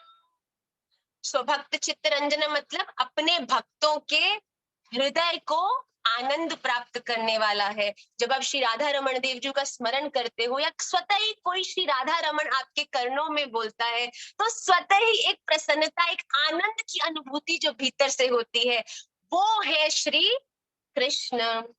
सदैव नंद नंदनम, जो नंद बाबा के नंद नंदन है, जो स्वयं श्री नंद बाबा के पुत्र हैं और सदा आनंद स्वरूप हैं। भजे व्रजैक मंडनम समस्त पाप खंडनम स्वभक्त चित्त रंजनम सदैव नंद नंदनम, जो सदा नंद बाबा के नंदन हैं। सुपिच्छ गुच्छ मस्तकम, जो अपने सर पर आनंद देने वाला, सुंदर मोहित करने वाला मोरपंख धारण करते हैं। सुपिच्छ गुच्छ मस्तकम, जो मस्तक के ऊपर अपने शीश पर सभी को आनंद मोहित करने वाला मोरपंख धारण करते हैं। और सुनाद वेणु हस्तकम, और हस्त कमलों में क्या धारण करते हैं? वेणु, वंशी, मुरली। भगवान कृष्ण कौन है? ऐसा हो सकता है कि कोई भी ठाकुर जी जैसे अलंकार पहने टेढ़ी टांग करके खड़ा हो जाए, पर ये दो चीजें हैं जो श्री राधा रमन देव जी को, श्री ठाकुर जी स्पष्ट करती हैं। सिर पर मोरपंख हो और हाथों में वंशी हो, यही स्वरूप है ब्रज के ठाकुर को। तो क्या कहते हैं यहाँ पे? सुपिच्छ गुच्छ मस्तकम सुनाद वेणु हस्तकम, जिसके सर पर मोर पंख है और हाथों में वेणु है, वंशी है। अनंग रंग सागरम, जो परम अनंत प्रेम के सागर हैं, जिनके हृदय में केवल और केवल प्रेम और आनंद ही है। अनंग रंग सागरम नमामि कृष्ण नागरम, कि ऐसे ही श्री कृष्ण नागर के चरणों में हम सभी नमन करते हैं। आप देखेंगे जो कृष्ण कृपा कटाक्षी स्तोत्र है, इसके हर श्लोक में भगवान को एक अलग दृष्टि से नमन किया गया है, अलग भाव से उनको, कभी उनके स्वरूप को लेके, कभी उनके रूप को लेके, कभी उनके गुण को लेके, कभी उनके धाम को लेके। हर श्लोक में एक अलग भाव से हमारे श्री ठाकुर जी के कितने भाव है, अनंत भाव सहित है हमारे ठाकुर। तो उस हर भाव को लेके, उस विशेष रूप से, उसी नाम से उन्हें संबोधित करते हुए ठाकुर जी को प्रणाम किया है। आइए इसका हम गान करते हैं। ऐसे श्री कृष्ण जो ब्रज के अलंकार है, समस्त पापों को खत्म करने वाले हैं, अपने भक्तों के चित्त को आनंद देने वाले हैं, और जो सदा सदा सदा नंद नंदन है, जो मोर पंख धारण करते हैं और हाथ में वेणु पकड़ते हैं, और जो अनंत प्रेम और रस के सागर हैं, ऐसे श्री कृष्ण जो नगर के नागर है, ब्रज के नागर है, ऐसे श्री कृष्ण को हम प्रणाम करते हैं, उनके चरणों में अपना दंडवत करते हैं। तो आइए इसका 2-3 बार गान करते हैं। भजे व्रजैक मंडनम समस्त पाप खंडनम स्वभक्त चित्त रंजनम सदैव नंद नंदनम सुपिच्छ गुच्छ मस्तकम सुनाद वेणु हस्तकम अनंग रंग सागरम नमामि कृष्ण नागरम भजे व्रजैक मंडनम समस्त पाप खंडनम स्वभक्त चित्तरञ्जनं सदैव नन्दनन्दनं सुपिच्छ गुच्छ मस्तकं सुनादवेणुहस्तकं अनङ्गरङ्गसागरं नमामि कृष्णनागरं भजे व्रजैकमण्डनं समस्तपापखण्डनं स्वभक्तचित्तरञ्जनं सदैव नन्दनन्दनम् सुपिच्छ-गुच्छ-मस्तकं सुनादवेणुहस्तकं अनङ्गरङ्गसागरं नमामि कृष्णनागरम। ऐसे हमारे आकर्षणीय, सबका हृदय मोहित करने वाले श्री राधा रमण देव जो श्री कृष्ण है, जिनका स्वरूप अलौकिक है, जिनके गुण अतुलनीय है और जिनके दर्शन मात्र से ही हर एक जन का उद्धार हो जाता है। तो ऐसे श्री कृष्ण के चरणों में हम सब अपना प्रणाम निवेदित करते हैं। आइए जल्दी से मॉरल स्टोरी की ओर अग्रसर होते हैं। आज की मॉरल स्टोरी बहुत आनंदमय है, अद्भुत है। एक बार सम्राट अशोका, आप सब जिनके बारे में आपने हिस्ट्री में पढ़ा होगा, एक बार वो भ्रमण के लिए अपने नगर में निकले, तो उन्होंने रास्ते में उन्हें एक भिक्षु, बुद्धा के जो फॉलोअर्स होते हैं, भिक्षु अपने ध्यान में बैठे दिखाई दिए। तो जो सम्राट थे वो अपने घोड़े से नीचे उतरे और जाके उन्होंने उन भिक्षु के चरणों में अपना प्रणाम निवेदित किया, अपने सर को झुकाया। सम्राट अशोका के साथ उनके मंत्री भी चलते थे। तो ऐसा देखकर मंत्री आश्चर्यचकित रह गए कि इतने बड़े सम्राट होकर एक भिक्षु के चरणों में आप प्रणाम निवेदित कर रहे हैं। ऐसा देखकर उस क्षण उसने कुछ नहीं कहा। सम्राट ने उनके चरणों में प्रणाम किया और फिर वो वापस अपने राज्य में आ गए। तो जैसे वो पहुंचे और सम्राट अपने आराम के समय में थे, तो उस मंत्री से रहा नहीं गया, उसने उस चीज को व्यक्त किया कि आप मुझे ये बताएं कि पूरी दुनिया जिनके चरणों में प्रणाम करती है, आपने उस एक भिक्षु जिसके पास ना कुछ है, ना कोई धन, ना कपड़ा, ना कोई सम्मान, आपने ऐसे भिक्षु के चरणों में प्रणाम निवेदित किया। मुझे अच्छा नहीं लगा, मेरी समझ के ये बाहर था। आप मुझे समझाएं कि आपने ऐसा क्यों किया। तो ऐसा देखकर जो सम्राट थे उन्होंने मुस्कुराहट व्यक्त करी और कहा कि कोई बात नहीं, तुम चिंता मत करो, समय आएगा तो मैं तुम्हें बताऊंगा कि ऐसा क्यों मैंने किया। उसके बाद 1 महीना 2 महीना निकल गया। जो मंत्री थे उसके स्मरण से तो वो बात उतर भी गई, पर एक दिन सम्राट ने अपने उस मंत्री को बुलाया और उसको एक बड़ा सा बक्सा दिया और उस बक्से को प्रदान करते हुए सम्राट ने कहा कि आप ऐसा करिए मंत्री जी कि आप इस बक्से को लेकर बाजार जाइए और इसके अंदर जो कुछ भी है उसको आप बेचकर मूल्य लेकर वापस आइए। पर मेरा भाव ये है कि आप इस डब्बे को पूरा खाली कर कर ही वापस लौटेंगे और मैं चाहता हूं कि ये डब्बा आप अभी नहीं खोलें। आप जब बाजार में पहुंच जाएंगे उसी समय आप इस डब्बे को खोलिएगा। तो जो मंत्री थे वो बड़े अचंभित हो गए कि अरे मैं कोई बेचने और लेने वाला कोई व्यक्ति हूँ, मंत्री हूँ उस राज्य का, पर महाराज ने मुझे ऐसा बक्सा क्यों दिया और कहा इसे बेच कर आओ। बेचने के लिए तो अन्यत्र बहुत सारे जो काम करने वाले सम्राट के राज्य में थे, पर मुझे ऐसा कार्य क्यों दिया सम्राट ने। तो इस बात का ध्यान करते हुए उन्होंने कहा कि कोई बात नहीं, आपने मुझे अगर ये आज्ञा दी है तो मैं निश्चित रूप से इसको पूर्ण करूंगा। और भगवान, उन्होंने सम्राट से कहा ठीक है, मैं बाजार जाकर इसको बेचने का प्रयास करता हूँ। अब जैसे ही वो बाजार पहुंचा, मंत्री के हृदय में बहुत ज्यादा खलबली थी कि इसके भीतर है क्या, इसके भीतर है क्या, इसके भीतर है क्या। तो जैसे ही बाजार पहुंचा वो मंत्री, उसने जब वो बक्सा खोला तो उस बक्से में 4 सर थे। पहला सर था भैंस का सर, दूसरा सर था बकरी का सर, तीसरा सर था घोड़े का सर और चौथा सर था एक मनुष्य का सर। तो ये देखकर उसके आश्चर्य की सीमा नहीं रही कि ये कैसी चीज है। पर उसको ध्यान आया कि सम्राट ने कहा है कि उसको बेचे बिना आप वापस नहीं आना। तो उसने क्या किया, बाजार में जहां पर इस प्रकार का जो लेन देन होता है मांस का इधर उधर, तो वो वहां गया और उसने मोल लगाना शुरू किया।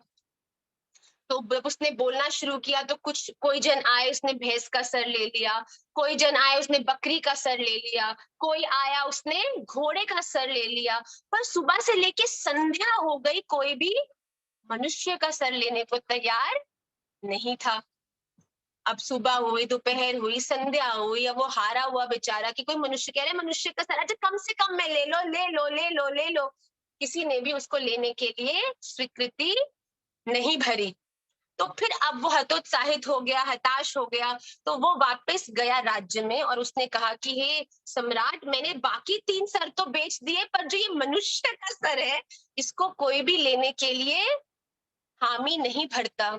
तो सम्राट ने कहा चलो कोई बात नहीं, तुम इसको, इसका मूल्य तय किया है, शायद तो उतना मूल्य नहीं देना चाहता हो, तो तुम इसे मुफ्त में किसी को दे दो। तो अब जो मंत्री था वो प्रसन्न हो गया, निश्चित फ्री में तो ले, फ्री में कौन क्या नहीं लेता। फिर आश्चर्य की बात ये थी कि जब वो बाजार गया और उसने मुफ्त में भी उस घर को, उस मुख को देने का प्रयास किया, तब भी किसी ने भी उस मुंह को नहीं लिया। तो ये देखकर ये मंत्री सोचने लगा कि सम्राट ने मुझे ऐसी जो ये टास्क दी, इसके पीछे का क्या उद्देश्य है। तो वो सोचने लगा और वो समझ गया कि सम्राट 2 महीने पूर्व हुई घटना के विषय में मुझे समझाना चाह रहे हैं। वो वापस उस मनुष्य के सर को लेके सम्राट के पास गया, उनके चरणों में उस सर को रखा और अपने सर को भी उनके चरणों में रखा और क्षमा याचना करने लगा कि मैं निश्चित जानता हूं कि उस समय जो मैंने भाव व्यक्त किया था सर को उनके भिक्षु के चरणों में रखने का, उसको लेकर ही आप मुझे कुछ समझाना चाह रहे हैं। तो सम्राट ने बड़ी शीतलता से अपने मंत्री को समझाया कि कोई फर्क नहीं पड़ता कि सर किसका है, किसी राजा का है, किसी भिखारी का है, किसी जानवर का है, किसी मनुष्य का है, फर्क नहीं पड़ता, क्योंकि एक ना एक दिन इस सबको नष्ट हो जाना है।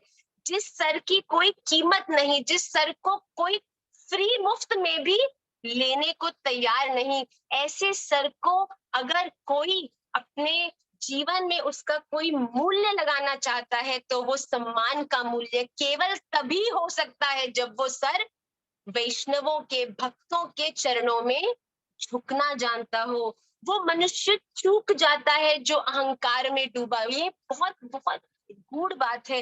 वो ये सर जिसको मृत्यु के बाद जिसका कोई मूल्य नहीं है, आप राजा हो चाहे इस पूरे भारत के, क्या पूरे विश्व के भी राजा हो जाओ, पर एक बार मृत्यु हो जाएगी तो इस सर की जो कीमत है वो शून्य रह जाएगी। पर इस सर की अगर कोई कीमत आप जीते जी लगा सकते हो, इस सर की अगर आप इस सर के ऊपर कुछ पुण्य करना चाहते हो तो इस सर को समय समय पर वैष्णवों के चरणों में, संतों के चरणों में झुकाओ, जिससे कि इस सर के भीतर की जो बुद्धि है वो निर्मल हो, जो विनम्र हो, और उस विनम्रता से ही आप कुछ जीवन में ऐसा कार्य कर सकते हो जिससे कि हो सकता है कुछ वर्षों बाद ये बुद्धि ना रहे, ये शरीर ना रहे, पर आपके द्वारा किए गए कर्म, आपके द्वारा किए हुए निर्मलता पूर्ण कार्य हर उस वैष्णव को प्रोत्साहन देंगे।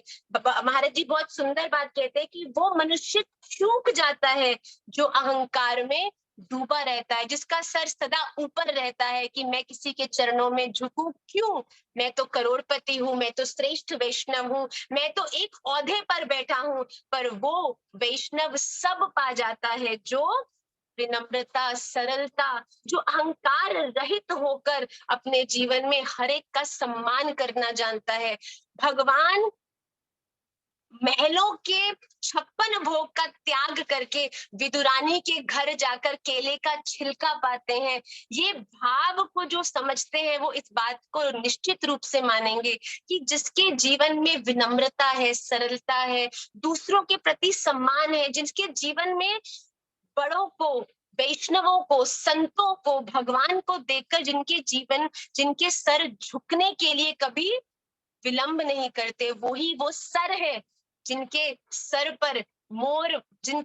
पर मोर पिच है, वो ही उनके पीछे पीछे दौड़ते हैं। तो भगवान यही स्पष्ट कहते हैं कि निर्मल मन जिसका है वो ही सो मोई पावा, मोह कपट छल छिद्र ना भावा। जो छल छिद्र कपट अहंकारी है, वो अपने जीवन में चाहे बहुत प्रोग्रेसिव दिखते हो, क्योंकि उनके पूर्व के जो कुछ कार्य है, कर्म है, उसके हेतु पर वो मुझे प्राप्त करने में सक्षम नहीं है। वो पुनः पुनः संसार में बार बार जन्म लेंगे, पर जिनके सर सदा भक्तों के चरणों में, वैष्णवों के चरणों में, अपने इष्ट के चरणों में झुके रहते हैं, जो सदा प्रेम लुटाना चाहते हैं, वो सदा मुझे प्राप्त करने के लिए सक्षम है, वो मुझे प्राप्त करने के लिए तैयार है। और भगवान भी वो क्या भगवान की तरफ दौड़ते हैं, भगवान स्वयं दरवाजा पीट पीट के विदुरानी से खाने के लिए कुछ मांगते हैं। तो अगर भगवान की प्रेम की प्राप्ति करना चाहते हैं, तो अहंकार का त्याग कर कर अपने जीवन में प्रेम का ही दान करें, ऐसी मेरी आप सबसे प्रार्थना है। क्योंकि एक बार ये जो आपका मुख है, वो अगर आपके धर से अलग हो जाएगा, तो इसका जो मूल्य है वो इस जीवन को अमूल्य तो उस परम धन को प्राप्त करके, और वो परम धन और कुछ नहीं, केवल श्री राधा रमण देव जी का प्रेम, उनके चरणों की प्रीति है। तो आप सब भी इस घर पर अहंकार न करके उसे विनम्र और निर्मल करके वैष्णव जनों के चरणों में झुकाते जाएंगे, जिससे कि ये जो लोटा है जिसमें अहंकार भर जाता है, कलयुग के प्रभाव से लोकाचार भर जाता है, वो बार बार ऐसे संतों के, वैष्णवों के चरणों में जब जब झुकेगा, तब तक वो सब अहम जो है वो बाहर गिरेगा, और पुनः उसमें प्रेम जो है वो व्याप्त हो। उसमें भरने के लिए जब तक कोई चीज खाली नहीं होगी, तब तक उसमें आप कोई अन्यत्र चीज कैसे भरोगे। तो जब जब आप प्रणाम करते हो, तब तब अहम का त्याग करते हो, और तब तक आपके जीवन में प्रेम भरने की जो आशा है वो बढ़ती जाती है। तो अपने जीवन में खूब रस का संचार करें, खूब रस का दान करें, खूब प्रेम का दान करें, और सभी का सम्मान करें। मैं सत्य कहती हूँ, हमारे पास वो चक्षु नहीं है जो आपको दिखा सके कि आपके सन्मुख खड़ा जो व्यक्ति है वो परम वैष्णव है, या स्वयं श्री भगवान है, या कोई अन्यत्र है। तो किसी को भी जज करे बिना, ये वैष्णव का लक्षण है कि आपको शायद लोकाचार की दृष्टि से देखने में कोई बहुत ज्यादा आपके हृदय को नहीं भाए, पर कभी भी उसका डिसरिस्पेक्ट नहीं करना, उसके हृदय को कष्ट मत देना। अपने जीवन में केवल प्रेम दान करो, सबका सम्मान करो। कोई समझ आए तो बढ़िया, नहीं समझ आए तो और भी बढ़िया, प्रणाम करके आगे बढ़ते चलो। किसी के बारे में कोई एक भी दुर्भाव हृदय में अगर आ गया, तो वहीं एक सीढ़ी नीचे उतर गए। अगर उसके प्रति कुछ अनर्गल आपने बोल दिया, तो फिर 4 सीढ़ी नीचे उतर गए। और हमको प्रयास करना है इस जीवन में, केवल जहाँ पे अट्टारी पे जहाँ पे श्री भगवान खड़े हैं, उस अट्टारी की सीढ़ियां हम धीरे धीरे एक संग चढ़ते जाएं, ऐसी हम सबका भाव है। तो आप सब इसका ध्यान रखते हुए, श्री राधा रमण देव जी के चरणों का स्मरण करते हुए, उनके प्रेम की प्रतिदिन हर क्षण चेष्टा करते हुए, उनके प्रेम का जो प्रकाश है वो अपने जीवन में व्याप्त करें। और ऐसी मेरी प्रार्थना है। अगले रविवार हम पुनः मिलेंगे। जो श्री कृष्ण कृपा कटाक्ष स्तोत्र है उसके द्वितीय श्लोक के साथ, और आप में से जो अन्यत्र बातें हैं प्ले को लेकर, वो उसके बारे में भी आपको अपडेट जल्दी प्राप्त होगा। और उसके हमने कल से हम उसको लिखना शुरू कर रहे हैं, और कुछ दिन हमको लगेंगे। फिर पात्रों के हिसाब से चयन होगा, कौन कौन उस जो अक्टूबर की कथा में जो नाट्य प्रस्तुति है उसमें जुड़ेंगे। इन सब के बारे में आपको जो पूर्ण इंफॉर्मेशन है वो आपको जल्दी से जल्दी प्राप्त हो जाएगी। आप सबका खूब मंगल हो। अपने इस जीवन को सफल बनाएं, गुरु गौरांग का ध्यान करते हुए जीवन के हर कर्म को का संपादन करें, उसको जिए। इसी प्रकार श्री राधा रमण देव जी के को प्राप्त करने के योग्य हम सब बन सकते हैं। आप सबका खूब मंगल हो। पुनः अगले रविवार हम कक्षा में मिलेंगे। श्री राधा रमण लाल की जय।